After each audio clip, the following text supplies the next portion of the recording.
Hello बच्चों, चलिए प्रश्न को देखते हैं। निम्न फलनों का x के सापेक्ष अवकल गुणांक ज्ञात कीजिए। cos प्रतिलोम 1 माइनस एक्स की घात 2n बटा 1 प्लस एक्स की घात 2n। तो हमें क्या करना है, x के सापेक्ष इसका अवकल गुणांक ज्ञात करना है। तो हमने यहाँ पे सबसे पहले क्या लिखा, देखिए मुख्य अवधारणा।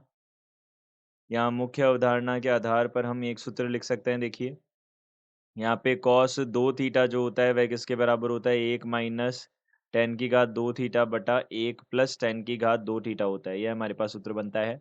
इस सूत्र का हम यहाँ उपयोग करेंगे और इसी के साथ हम यहाँ से बोल सकते हैं, देखिए हमारे पास में जो अवकलन होता है एफ के अंदर जी के अंदर एच का, यानी कि दो हमारे पास तीन फलन अगर संयुक्त फलन के रूप में हो, जैसे कि एफ के अंदर जी, जी के अंदर एच, तो किस प्रकार से किया जाता है इसका अवकलन। पहले एफ का अवकलन करते हैं, जी और एच ऐसे का ऐसे ही रहता है। फिर जी का अवकलन करते हैं, एच ऐसे का ऐसे ही रहता है। फिर एच का अवकलन कर देते हैं अंत में। यह हमारे पास बन जाएगा। इसी प्रकार से हम यहाँ पे अवकलन बोल सकते हैं। सबसे पहले हमारे पास में टेन प्रतिलोम एक्स जो है उसका अवकलन क्या होता है, यह होता है 1/1 प्लस एक्स की घात 2 होता है। इसी के साथ हमारे पास जो अवकलन होता है किसका, एक्स की घात एन का, यह हमारे पास होता है एन एक्स की घात एन माइनस 1 होता है। यह हमारे पास अवकलन बनेगा। तो हमने इसको हल किया। अब देखिए आगे।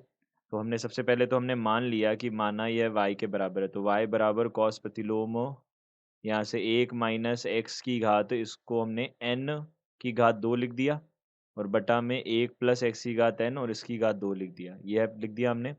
अब हमने यहाँ से क्या कर लिया, अब हमने पुनः मान लिया कि माना एक्स की घात n बराबर कितना है हमारे पास में, टेन थीटा है। हमने यह मान लिया।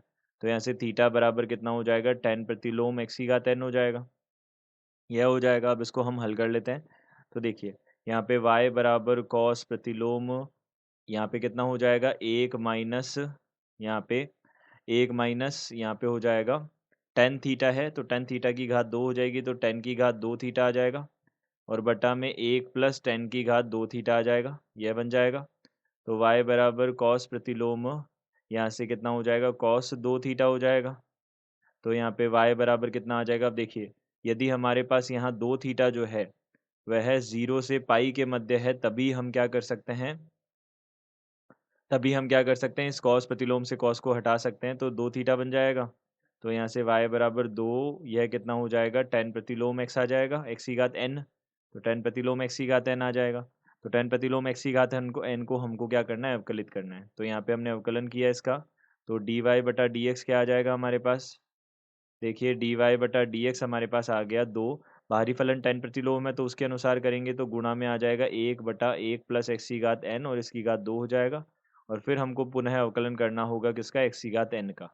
अब इसको हल कर लेते हैं। तो यहाँ पे 2/1 प्लस एक्स की घात कितना हो जाएगा, यहाँ से 2n हो जाएगा और गुणा में यहाँ पे n एक्स की घात n माइनस 1 हो जाएगा। यह हमारे पास बन जाएगा। तो यह हमारे पास क्या हो जाएगा, इसका उत्तर हो जाएगा। तो हम बोल सकते हैं दिए गए प्रश्न का उत्तर यह है। आशा करते हैं आपको समझ आया होगा। धन्यवाद।